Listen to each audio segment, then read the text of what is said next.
From Seattle, Washington, it's theCUBE, covering DockerCon 2016. Brought to you by Docker. Here's your host, John Furrier.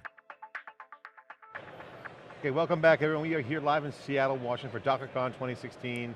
This is SiliconANGLE Media's theCUBE. This is our flagship program. We go out to the events and extract the signal from the noise. I'm John Furrier with my co-host Brian Gracely, Wikibon analyst, CUBE analyst here. Our next guest is Bryant Lee, head of ecosystem software teams at Atlassian. Welcome to theCUBE. Thanks so much for having me. Great to have you on. Big fan of the company. Watch you guys grow organically and then get the big funding, which means you got to do more revenue. But you guys weren't hurting when you got funding. Real success story of the SaaS explosion. Thanks. Early on. So to the team back at the ranch, congratulations. Let's talk about the ecosystem. Docker really represents this new core developer ethos. Call it DevOps going mainstream. Just call it mainstream developers. Sure. It's a combination of SaaS, cloud, on-premise. What's your take? What is Atlassian doing? You guys are very successful. Spend a minute to describe how this connects into your world. Yeah, ecosystem is a huge part of Atlassian and kind of our product. For us, our mission is to unleash the potential in every team, and we see that by offering the best-in-class collaboration and communication software. And we're actually looking at teams from the largest of enterprises down to the smallest of startups. And so when it comes to offering a product, there's very different needs for the large enterprises as well as small startups. We try to build what we think is the best-in-class solution, but because so many different companies, so many different teams have different needs, we actually rely heavily on our ecosystem partners to help fill the gaps that we can't fill. There's naturally, there's just a lot of needs and use cases that we won't be covered just based on all the things that we need to do to keep the business up and running. And so for us, ecosystem's a huge part of it. So to date, at least for our ecosystem in the marketplace, we've paid out over $120 million to our ecosystem. We have over 800 developers and 2,000 add-ons that have been launched in the marketplace. So that continues to grow. Year-over-year growth in terms of transactions is year-over-year 75%. And so we're looking to accelerate that. So financially, really strong Huge. Economics for the partners in the ecosystem. What's the profile, what's the persona of the developers that you guys are working with right now? It's a great question, and I think we've had a lot of different types of personas. We have actually small one-person shops that are developing add-ons for the ecosystem and for all of our products, Jira, Confluence, HipChat, Bitbucket, and the like. I think for us, it really depends on the need of the customer. I think for us, we have smaller players that have kind of grown up to be the likes of Tempo and Zephyr, right, who are creating great add-ons for the server and now actually bringing them to the cloud. But now, as we skate towards the cloud in the kind of the SaaS world, we're now working very closely with likes of Microsoft, Amazon, Google, and the like. When we launched Bitbucket Pipelines, we actually launched with 13 or so partners at Atlassian. Now, Bitbucket Pipelines is our continuous delivery service. It's actually built into Bitbucket now. And so for us, that's a huge part of our success, and we'll continue to invest in it. In the past, people would always sort of say, you can't sell to developers don't hold budget. What does the new developer buyer look like? We were talking off camera, you said we don't do direct sales, it's all self-service. Yeah, for us, I think we have a very unique model, and it's definitely one that's going to definitely set us apart in the industry, and I think one that we very much want to nurture. So for us, we don't have a direct sales team. For us, fundamentally, at the core of it, we believe that great software will sell itself, through word of mouth. And that's really what has driven a lot of our organic growth to start. So a developer, a small team might be like, hey, we're looking for some great project management software. I heard Jira is really great. They'll start testing it out really quickly, and then eventually they'll tell the rest of their friends and other development teams, and then they start to look at other products that fit very well within the Atlassian suite. And so that's been kind of the key to the growth at the start. I think it can't go without saying in terms of our growth, an important part that our expert partners have played. So these are developer experts. These are ones who are actually going in helping our largest customers as well as large and small and medium-sized customers understand what are best practices for implementing our products, what's the best way to implement Agile. I need additional professional services to help me run my business. So your ecosystem is participating in this support, so to speak, or nurturing. Very much so, yeah. And so I think for ecosystem, a successful ecosystem, there's a few fundamental parts, right? One is they need to see the vision for where you're going as a product, right? To say, hey, there's a huge market opportunity, and here's how you fit in. Here are the opportunities that we see for you. The second piece that you need is really scale. How do we make sure that we give you access to the customers that mean the most to you, that can drive real business benefit, whether it's leads or revenue downstream. And then third is like, how do you support them and make sure that you can help them stand on their own 2 feet? So giving them the framework so that they can get up and running and build add-ons very quickly, or if I have issues, or how do I onboard to the platform altogether, is extremely important. So those are a few things I think we will continue to invest in. So what's the big ethos that you guys have with developers? Docker highlights this new agile. What do you guys say in that vision statement? I mean, obviously, making teams successful, I get the high level vision. But when you talk to the developer specifically, is there a guiding principle? Is there an ethos? I think it's really making sure we're solving the right problems. It all starts with the customer, right? And understanding what their needs are and where their gaps are. I mean, anyone can just develop an add-on and have dancing Santas appear in Jira, right? Like, that's not really what the customer needs, right? Like, I think it's really understanding what is the core use case, and we will work very closely with our partners to say, hey, here's what we're hearing from the market, or here's what we're seeing, and we'll gather feedback also from them and what they're hearing to say, okay, you know what, there's a gap in our platform. Let's see what we can do to actually expose new endpoints, open new APIs, and then allow you to build on top of that and innovate on top of that. And so for us, it's very much a two-way conversation. How did your ecosystem start? I mean, because you guys had a nice self-service business. Yep. And then did it just rapidly, organically grow? At what point did the company say, hey, wow, people are doing well with our stuff? No, I think it started in a bunch of different, a couple different ways. I've been only at the company for less than a year, so I don't have the full history. But for us, it was really, I think people started to see the need that our products can do everything that they wanted to, right? And so they started asking for ways to kind of build on top of our product to make it better, or to help it fit their needs, not only from a third-party perspective, but also internally customers were like, hey, I want to customize Jira to do this, or I want to theme my Confluence page to do that, or I want to have these notifications come up in a specific way. And so for them, they started to want to actually innovate on top of our platform, and once we started doing that, that's when we started investing in, okay, here's a formal program, here are the APIs that you need, here's how you onboard to our products, and then start from there. So. What are you guys doing here at DockerCon? Obviously, this is the premier, in my opinion, premier cutting edge show. Yeah. I mean, they're doing some real disruptive stuff. What are you guys showcasing here? Yeah, we love Docker. I mean, obviously we're big in, we work with a ton of developers in teams of all sizes. For Docker specifically, so internally we use Docker pretty extensively in terms of containers, not only on our cloud products to make sure that we're standing up a lot of our cloud services, but also when we're actually deploying and setting up test environments on bare metal. So we're using Docker in that capacity. The other piece is a lot of our products we're looking at building on top of Docker. So we actually announced, like I said, Bitbucket pipelines at Atlas Camp about a month ago. That's actually built on top of Docker. And so when you decide to set up your workflow or your continuous delivery pipeline and your workflow, it's actually built on a Docker image. You can use the one that we provide, or you can bring your own. So that's another way that we use it. We also have add-ons that I've actually integrated with Docker as well, so you can understand, you can pull your stats from Docker Hub.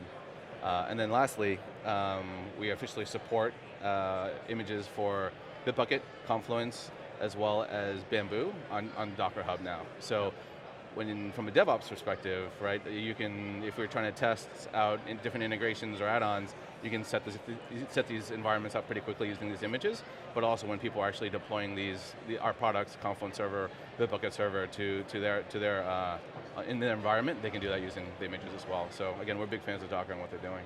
Yeah, one of the things we've seen, you talked about DevOps a little bit, we would see developers going, look, we check in code, we have these sort of, and the operations teams would kind of have to follow along because they'd go, look, we want to talk the same language. Do you see the same thing with your products where it starts with developers maybe using Jira, but then ops is using Confluence and some of the, do you see them drag along the ops teams? Yeah, that's a great question. We see a lot. Every team is a little bit different. For the smaller teams, maybe they're a little bit more nimble, they can communicate more effectively. I think one of the things that actually sets Atlassian apart from a lot of other folks is that a lot of our products tie together very, very, very tightly, right? And when the people are on the Atlassian stack, they can understand, okay, when I update a specific, if there's a commit in Bitbucket, that I can see an update in Jira, right? Or similarly on the Confluence page, you can understand, kind of track a number of Jira issues and the statuses and pull down the information that's necessary for you from let's say, a service desk perspective, right? So for us, that's a core part of it. And I think we'll continue to figure out how do we streamline that and really work across the different teams in an organization. You spent 3 years at Facebook during some pretty growth years. I think before they went public, or I can't remember, but 2011 there. And so they are the ultimate DevOps example. They built their own app, they built their own stuff. Yeah. Very software driven, very developer focused. That's what customers want to be like. And not like Facebook, but like that concept. Sure. Rapid deployment of features, That's right. total agility, total cloud. They can't always get there. It's a unique, it's just a one-off unicorn or whatever you want to call it. But people want that, like feel. Yeah. What do you advise them and how do you inspire developers to be like that? That's a great question. To be honest, I probably don't have, I think every developer has a different way in how they operate. You know, if you've been a developer for a long time and it's on a specific stack, you may have a certain way about doing things. I think it's understanding as a team coming together, how do you best communicate, right? How do I understand like what you're working on and how you work and how best to make sure our information's in sync? And I think that's where Atlassian can kind of come into play and really understand how to make sure that we're communicating in a similar fashion. I think for us, in terms of trends that we see a lot around microservices, we see this two-pizza team model and being able to, a lot more on automation and a lot more on like kind of you build it, you run it. And so like a lot more independence for specific teams. And I think as a result of that, there's a much more like fervent and much more high priority need for teams to communicate well. So I think for us, it's really around making sure you're setting up your team right in that capacity. For the folks watching, explain the chaos and the madness of the Docker momentum. It's pretty amazing here. It's really a lot of interest.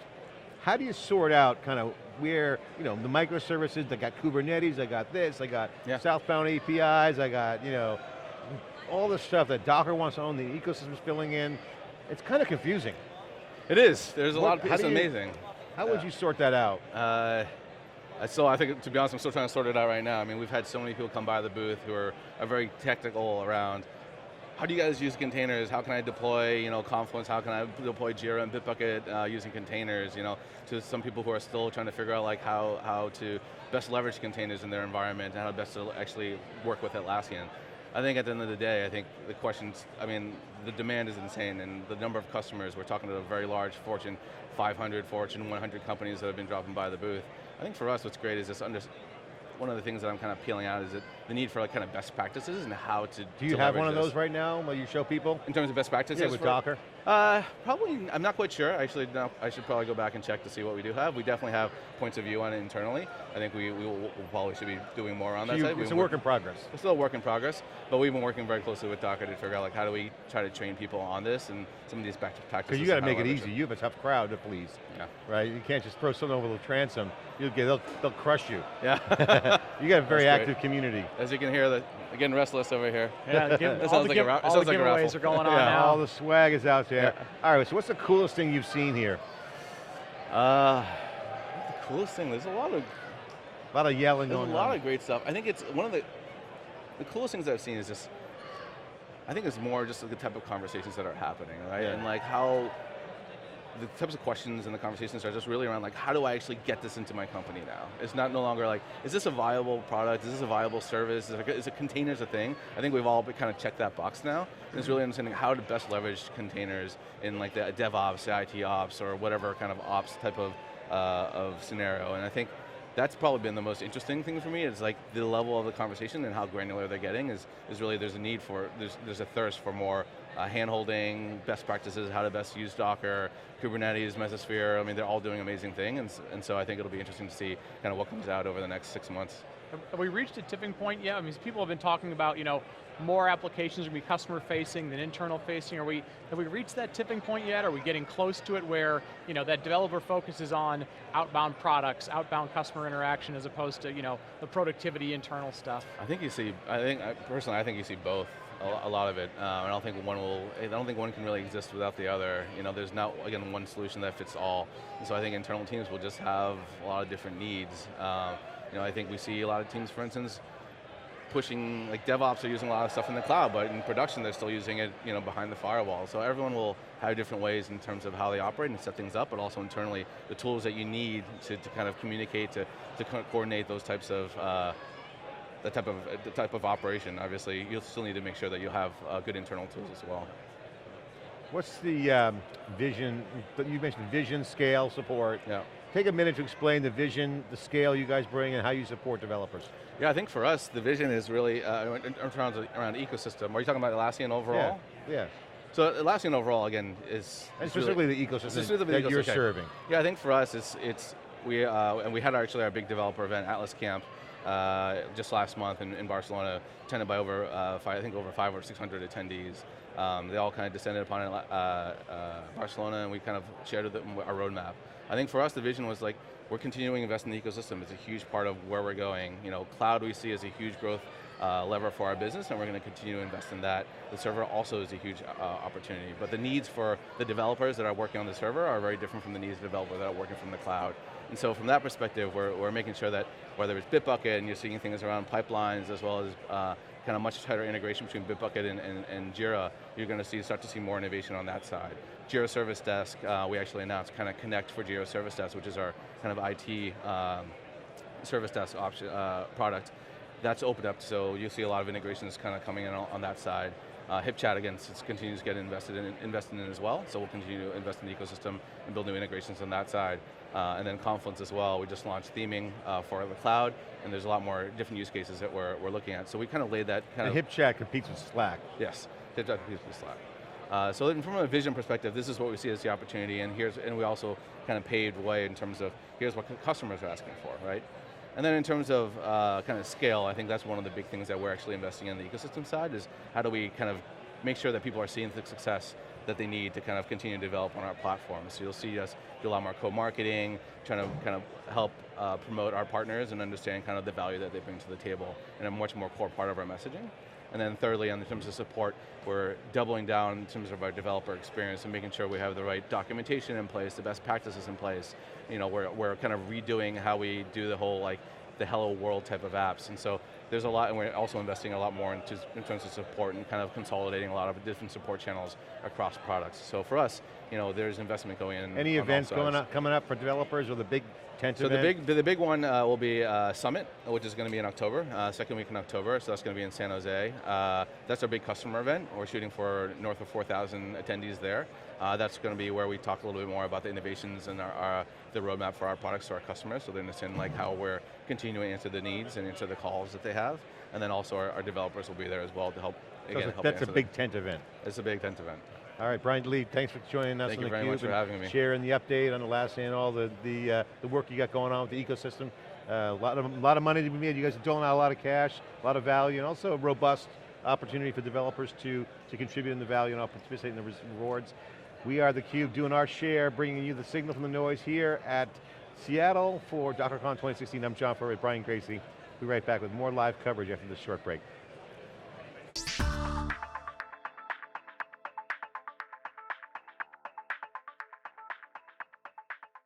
Our next guest is Scott Johnston, who's the Chief Operating Officer of Docker.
Docker is a technology company. We're based in San Francisco.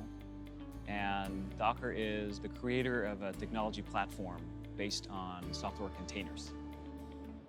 The inspiration for Docker came from solving my own problems as an engineer. When you create an application, you spend more time deploying it, so Automating those tasks was the inspiration, making the developer's life as easy as possible so that they can focus on what matters, which is creating great software. When you deploy your application with Docker, each component of your application is isolated and can be scaled and deployed independently. That gives you a lot of flexibility in how you deploy, how you scale, and how you interconnect your services to form a broader application. All these steps are very easy to automate from a very simple building block, which is the container. Containers are a big deal because they give enterprises a fundamental building block to assemble exactly the platform they need. There's a lot of application platforms out there that tell you exactly what to do and don't let you change it. And enterprises want something more customizable that they can adapt, and that's what Docker gives them. Portability is a huge topic for the enterprise because the technology landscape now is moving so fast.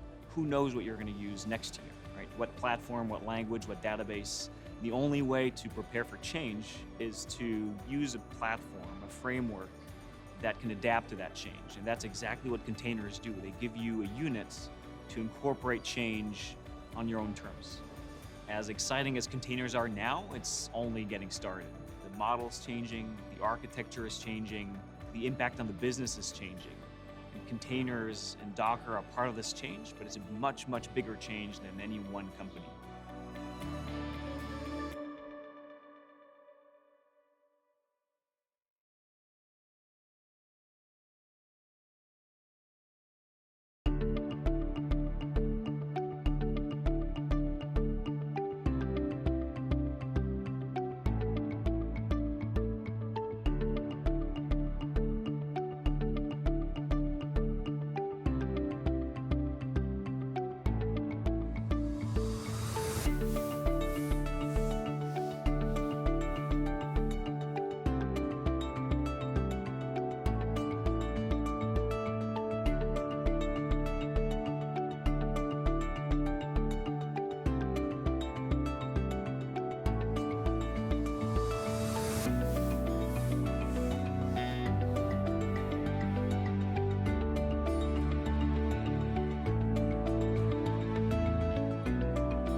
I remember when I had such a fantastic batting practice, I walked by a couple of sports writers in that era. Hall of Famer Reggie Jackson.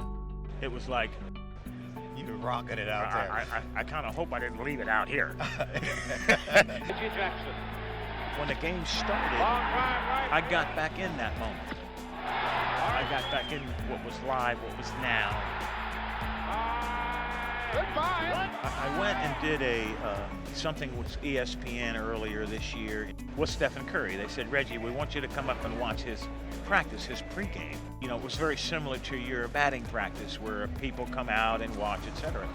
And I watched the dribbling exhibition, I watched the going between the legs and the behind the back and the fancy passing, etc. And I watched the shots. And the guy asked me what I thought of the show. And I said, well, it's a cool show, but I'm gonna see all that tonight. He does all that. He brought it into the game. Yeah, I said, so it's not a show, but that's his game. Mr. October. I think our world now, with the instant gratification of sending out a message or tweeting to someone or whatever, certainly in the moment, is about what our youth is and who we are today as a country, as a universe. Congratulations, Reggie Jackson. You are CUBE alumni.